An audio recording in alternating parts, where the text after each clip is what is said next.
साल 2025 में प्रयागराज महाकुंभ की भविष्यवाणी जो सबको डराती थी। महाकुंभ का रहस्य। साल 2025 का महाकुंभ प्रयागराज में अपने चरम पर था। गंगा, यमुना और अदृश्य सरस्वती के संगम पर आस्था का सैलाब उमड़ पड़ा था। संत, साधु, नागा बाबा, अघोरी और लाखों श्रद्धालु पुण्य स्नान के लिए एकत्रित हुए थे। लेकिन इस बार कुंभ में कुछ ऐसा घटने वाला था जो इतिहास के पन्नों में दर्ज हो जाता। एक ऐसा रहस्य जो युगों से छिपा था और इस कुंभ में उजागर होने वाला था। पंडित शिवानंद, एक प्रतिष्ठित विद्वान और तांत्रिक, पिछले कई वर्षों से एक रहस्य की खोज में थे। उन्हें एक प्राचीन ग्रंथ मिला था जिसमें लिखा था, जब महाकुंभ के दौरान चंद्र, सूर्य और गुरु एक विशेष संयोग में होंगे, तब एक गुप्त शक्ति जागेगी। यदि यह शक्ति किसी गलत हाथों में चली गई तो प्रलय निश्चित होगी। यह पढ़कर शिवानंद विचलित हो गए। उन्होंने कुंभ के दौरान ग्रह नक्षत्रों की स्थिति का अध्ययन किया और पाया कि यह संयोग इसी कुंभ में बनने वाला था। क्या यह केवल एक संयोग था या कोई दैवीय संकेत?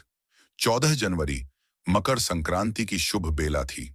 लाखों श्रद्धालु संगम में स्नान कर रहे थे। अचानक गंगा का पानी हलचल में आ गया। पानी का रंग नीला पड़ने लगा और उसमें से रहस्यमयी रोशनी निकलने लगी। कुछ लोग इसे चमत्कार मानकर जयकारे लगाने लगे तो कुछ भयभीत हो गए। उसी समय एक वृद्ध संत भीड़ में से निकले और पंडित शिवानंद के पास आए। उनकी आंखों में अजीब चमक थी। उन्होंने धीमे स्वर में कहा, जिसका समय आ गया है उसे रोका नहीं जा सकता, लेकिन अगर गलत हाथों में गया तो यह कुंभ आखिरी कुंभ होगा। इतना कहकर वे संत गायब हो गए। शिवानंद स्तब्ध रह गए। यह कोई सामान्य घटना नहीं थी। रात को अघोरी साधुओं का एक गुप्त समूह शिवानंद के पास आया। वे जानते थे कि कुछ अकल्पनीय घटने वाला है। उन्होंने बताया कि सदियों पहले एक महायोगी ने इसी संगम पर एक दिव्य शक्ति को सील कर दिया था।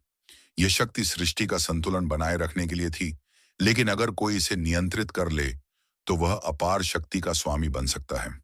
अघोरी जानते थे कि कुछ तांत्रिक इस शक्ति को मुक्त करने की कोशिश कर रहे थे, जिससे भयंकर विनाश हो सकता था। शिवानंद और अघोरी साधु संगम तट के पास एक पुराने मंदिर में गए जो सालों से वीरान पड़ा था। कहा जाता था कि यह मंदिर महायोगी द्वारा स्थापित किया गया था और इसमें एक गुप्त द्वार था जो शक्ति के स्रोत तक जाता था। मंदिर के गर्भगृह में एक शिला पर प्राचीन मंत्र लिखे थे।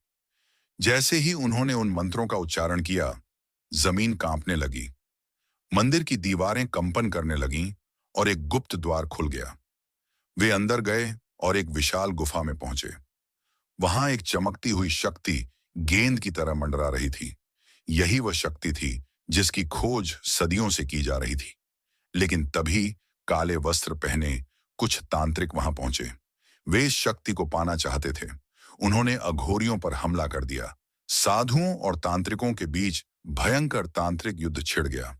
मंत्रों के प्रभाव से आग की लपटें उठने लगीं, हवाएं तेज हो गईं और पूरी गुफा कंपन करने लगी। शिवानंद समझ गए कि अगर शक्ति को वहीं नष्ट नहीं किया गया तो यह तांत्रिक इसे प्राप्त कर लेंगे और अनर्थ कर देंगे। शिवानंद ने आखिरी उपाय सोचा। उन्होंने महायोगी के मंत्रों का उच्चारण किया और शक्ति की ओर बढ़े। जैसे ही उन्होंने अंतिम मंत्र पढ़ा, वह शक्ति उनके शरीर में समाहित होने लगी। उनकी आंखों से तेज प्रकाश निकलने लगा और वे हवा में उठ गए। तांत्रिकों ने उन्हें रोकने की कोशिश की, लेकिन शक्ति ने उन्हें भस्म कर दिया। इसके बाद शिवानंद ने अपनी चेतना से शक्ति को ब्रह्मांड में विलीन कर दिया। गुफा कंपन करने लगी और देखते ही देखते ध्वस्त हो गई। अघोरी साधु किसी तरह बाहर निकले, लेकिन शिवानंद अब इस दुनिया में नहीं थे। अगले दिन संगम शांत था।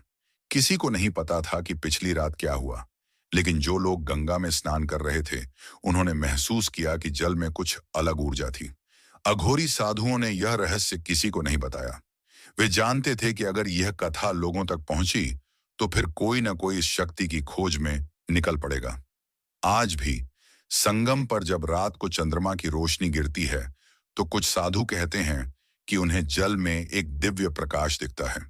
क्या वह शिवानंद की आत्मा है या वह शक्ति फिर से जागने का संकेत दे रही है? कोई नहीं जानता। लेकिन महाकुंभ का यह रहस्य सदा के लिए संगम की लहरों में समा गया।